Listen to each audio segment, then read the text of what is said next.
যুক্তরাষ্ট্রের পশ্চিমাঞ্চলে ভয়াবহ শীতকালীন দুর্যোগের মধ্যে ক্যালিফোর্নিয়ায় লেক তাহো অঞ্চলে ঘটে যাওয়া একটি তুষারধস ভয়াবহ মানবিক বিপর্যয় ডেকে এনেছে। দুর্গম পাহাড়ি এলাকায় স্কি করতে গিয়ে নিখোঁজ হওয়া স্কিয়ারদের উদ্ধারে চলছে ঝুঁকিপূর্ণ অভিযান। যুক্তরাষ্ট্রের ক্যালিফোর্নিয়া অঙ্গরাজ্যের লেক তাহো অঞ্চলে তুষারধসের ঘটনায় নিখোঁজ ৯ জন স্কিয়ারের মধ্যে ৮ জনের মরদেহ শনাক্ত করেছে উদ্ধারকারী দল।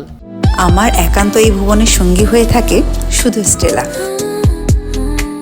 গত মঙ্গলবার বেলা ১১টার দিকে ক্যাসেল পিক এলাকায় ফুটবল মাঠের সমান আকারে তুষারধসটি ঘটে।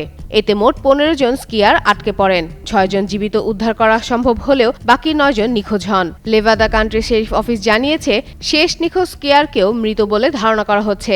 উদ্ধার কাজকে আরও কঠিন করে তুলেছে তুষারধসের পর অতিরিক্ত তুষারপাত ও অনিশ্চিত আবহাওয়া। তাহো ন্যাশনাল ফরেস্ট কর্তৃপক্ষ জানিয়েছে, এলাকায় ঝুঁকি এখনও অত্যন্ত বেশি।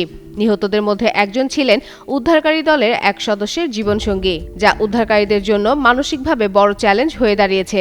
উদ্ধার শেষে মরদেহগুলো প্লেসার কাউন্টি মর্গে নেওয়া হবে। ক্যালিফোর্নিয়া গভর্নর গ্যাভিন নিউসম জানান, রাজ্য কর্তৃপক্ষ স্থানীয় সংস্থাগুলোর সঙ্গে সমন্বয় করে সর্বাত্মক উদ্ধার তৎপরতা চালাচ্ছে। দুর্ঘটনাস্থলের কাছে অবস্থিত বোরিয়াল মাউন্টেন স্কি রিসোর্ট অতিরিক্ত তুষারপাত ও ঝড়ো বাতাসের কারণে সাময়িকভাবে বন্ধ রাখা হয়েছে।